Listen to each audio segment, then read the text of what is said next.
Bible చదివినటువంటి వాడు మనస్సు పెట్టి ఆత్మచేత నింపబడి గాని ప్రార్థనాపూర్వకంగా బైబిల్ ఎవడైనా చదివితే అతడు నిజముగా ఈ లోకములో మంచి దైవిక జ్ఞానముతో నింపబడిన వ్యక్తిగా ఉంటాడు. ఆ జ్ఞానం ముందు ఈ లోక జ్ఞానం పనిచేయదు. లోక జ్ఞానం ఎంతవరకు పనిచేసిందంటే నువ్వు ప్లాట్లు బ్రోకర్ చేయడానికి పనికొచ్చింది నీకు లోక జ్ఞానం. లోక జ్ఞానం ఎందుకు పనికొచ్చిందంటే నీ భార్య పిల్లలకు అంత ముద్ద పెట్టుకోవడానికి పనికొచ్చింది. ఎదట వారిని ఒకవేళ బాగు చేయకపోయినా కొంప కూల్చడానికి పనికొచ్చింది లోక జ్ఞానం. దైవ జ్ఞానం తనను కట్టుకోవడమే కాదు, తన కుటుంబాన్ని కట్టుకోవడమే కాదు, లోకములో చెడిపోయి పాడైపోయినటువంటి వారిని కాపాడడానికి పనికొస్తుంది ఈ జ్ఞానం.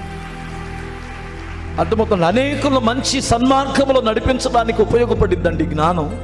నలుగురికి మంచి మాటలు చెప్పడానికి పనికొచ్చిందండి. అద్భుతమైన గ్రంథం ఇది.